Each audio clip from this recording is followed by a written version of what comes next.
Hello Magura, উড়াধুরা ঘুরতে হলে আসতে হবে কিন্তু মোহাম্মদপুর ঘোপবাওরে।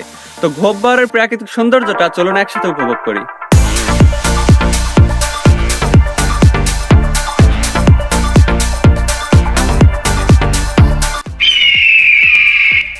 আজকে এসেছি মাগুরা জেলার মোহাম্মদপুরের প্রকৃতির বুকে লুকিয়ে থাকা এক শান্ত নিরিবিলি নৈসর্গ আশ্রয়ে।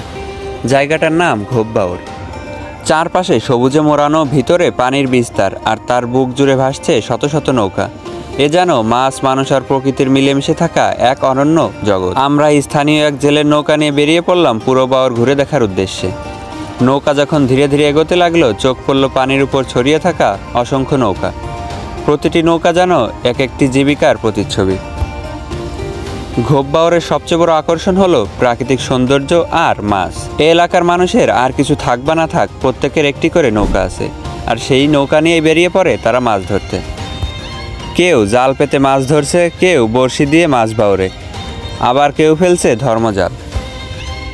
মাছ ধরা এখানে শুধু দিনের কাজ নয়, বিশেষ করে বিকেলের সময় দর্শনার্থীদের পাশাপাশি মাঝিরাও চলে আসে বাওরে। সারা রাত মাছ ধরে আর ভোর হলেই সেই মাছ নিয়ে যায় বাজারে।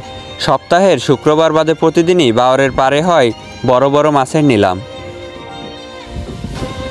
আর এখানে ওঠে রুই, কাতল, শোল, পুঁটি সহ নানা ধরনের মাছ। এই নিলাম থেকে মাছ ছড়িয়ে পড়ে আশপাশের হাট বাজারে।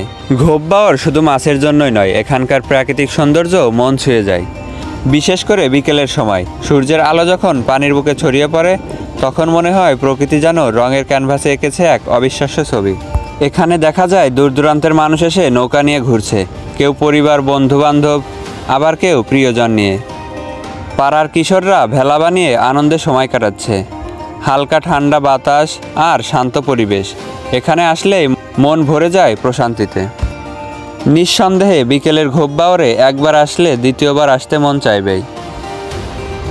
মোহাম্মদপুরের ঘোপবাওর শুধু একটি জলাশয় নয়, এটি মাঝিদের জীবন, প্রাকৃতিক সৌন্দর্য আর ভ্রমণপ্রিয়সী মানুষের মিলনস্থল। ঘোপবাওরে এক বিকেল কাটিয়ে দেখুন, মনে হবে যেন প্রকৃতির বুকেই খুঁজে পেয়েছেন এক টুকরো স্বর্গ।